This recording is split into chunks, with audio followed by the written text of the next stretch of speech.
मनुष्य जन्म में केवल भक्ति करने का अधिकार मानव को प्राप्त है।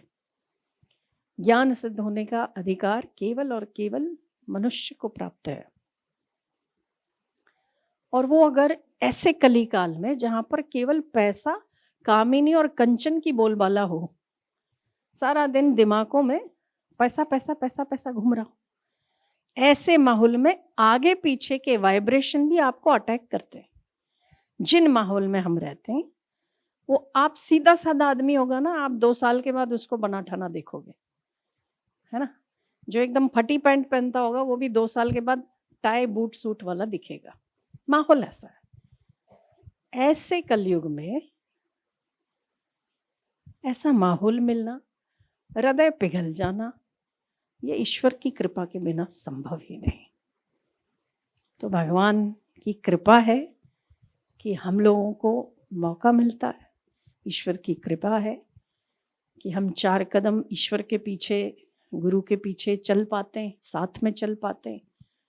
तो उसकी हमसे मित्रता हो जाती है, और उसकी मित्रता हो गई तो वो क्या करता है, जैसे माहौल पैसों का है तो आपको भी पैसे की ओर मोड़ देता है ना। कामिनी और कंचन है तो हर जगह पर कामिनी कंचन ही दिख रहा है आपको, चाहे यूट्यूब खोलो, चाहे पड़ोस में देखो, चाहे आगे देखो, पीछे देखो, सब जगह ऐसा ही। विषय विकारों की ना बहुत बाहुलता है। तो जो जिसके पास है वो वही देता है। जगत के पास कामिनी और कंचन है तो वही देती, जो कि बाद में पछताने के अलावा और कुछ हाथ नहीं लगता, हम सब जानते। और परमात्मा के पास आनंद, श्रद्धा, प्रेम, भक्ति, वो वही देता है। इसीलिए उपासना की कीमत है, उपासना का मूल्य है। इसीलिए कहते हैं कि हर रोज एक व्यक्ति को उपासना से ही दिन की शुरुआत करनी चाहिए। इससे क्या है, दिमाग में पैसा नहीं पर कहीं पैसा को देने वाला, कंचन नहीं पर कंचन को देने वाले की अहमियत बनी रहती है।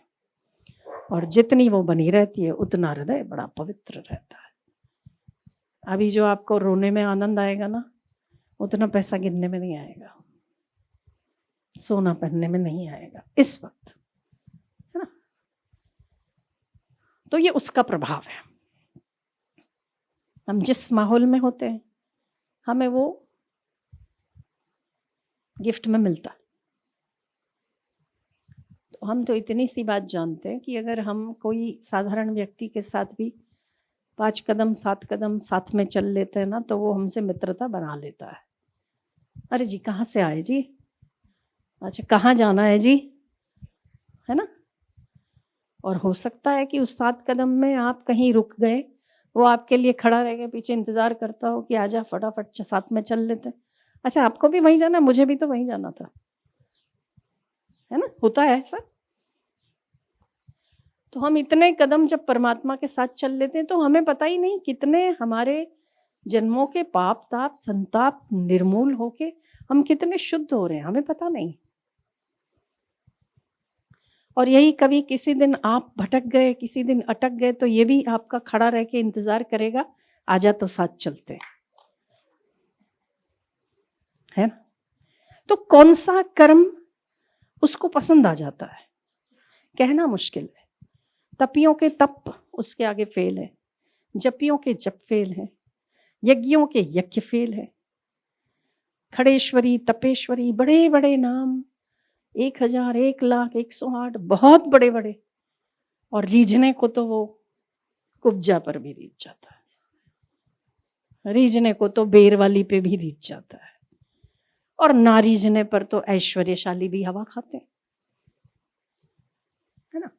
इसीलिए हृदय शुद्ध हो, उपासना ठीक ठाक हो, भले मन हो ना हो, फिर भी दिन की शुरुआत परमात्मा के स्मरण से हो, दिन की शुरुआत नाम जप से हो। कुछ ना करें तब भी सुबह आधा घंटा ईश्वर का स्मरण हो, नाम जप हो, बस दिन बन गया हमारा। तो उसको चाहिए क्या, परमात्मा को क्या चाहिए आपसे, कुछ भी तो नहीं। क्या कुछ चाहिए, कुछ चाहिए?